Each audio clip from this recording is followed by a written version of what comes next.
पाठ एक। गरुड़ जी का प्रश्न, धीमा रहस्यमयी संगीत, आसमान में बादल, भगवान विष्णु क्षीर सागर में विराजमान, पास में गरुड़ जी फोल्डेड हैंड्स में खड़े। बहुत समय पहले की बात है, जब देवताओं और आर्षियों के बीच धर्म और मृत्यु के रहस्यों की चर्चा होती थी। तब भगवान विष्णु के वाहन और परम भक्त गरुड़ जी के मन में एक गहरा प्रश्न उठा। गरुड़ जी हमेशा भगवान विष्णु के साथ रहते थे। उन्होंने संसार में लोगों को जन्म लेते देखा, हंसते देखा, और एक दिन मृत्यु के बाद सब कुछ छोड़कर जाते हुए भी देखा।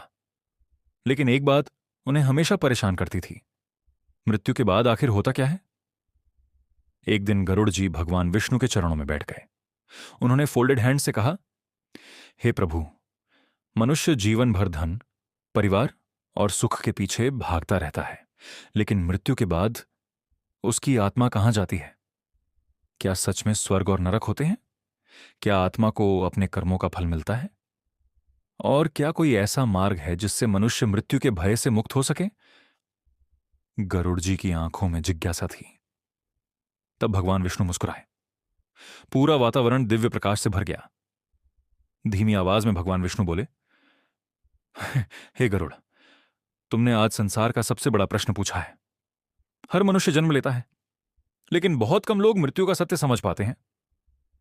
आज मैं तुम्हें वह ज्ञान दूंगा जो मनुष्य को धर्म का सही मार्ग दिखाता है। गरुड़ जी ध्यान से सुनने लगे। भगवान विष्णु बोले, यह संसार कर्मों पर चलता है।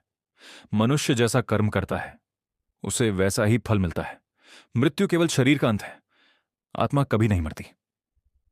आत्मा एक शरीर छोड़कर दूसरी यात्रा पर निकल जाती है। गरुड़ जी ने पूछा, हे प्रभु, जब आत्मा शरीर छोड़ती है तब उसके साथ क्या होता है? भगवान विष्णु बोले, हे गरुड़, जब किसी मनुष्य की आयु पूरी हो जाती है तब मृत्यु उसके पास आती है। उस समय अच्छे कर्म करने वाले मनुष्य शांत रहते हैं, लेकिन जिन्होंने पाप किए होते हैं उन्हें भय और पीड़ा घेर लेती है। गरुड़ जी ध्यान से सब सुन रहे थे। भगवान विष्णु आगे बोले, मृत्यु के बाद आत्मा को अपने हर कर्म का हिसाब देना पड़ता है। यमराज के दूत आत्मा को यमलोक लेकर जाते हैं। वहां उसके अच्छे और बुरे कर्मों का न्याय होता है।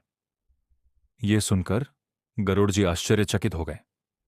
उन्होंने पूछा, हे प्रभु, क्या कोई मनुष्य मृत्यु के बाद मिलने वाले दुखों से बच सकता है? भगवान विष्णु बोले, हां गरुड़, जो मनुष्य सत्य, दया, भक्ति और धर्म के मार्ग पर चलता है, जो दूसरों की सहायता करता है, जो भगवान का स्मरण करता है, उसकी आत्मा को मृत्यु के बाद शांति प्राप्त होती है। पूरा वातावरण शांत हो गया। दूर मंदिर की घंटियां बजने लगीं।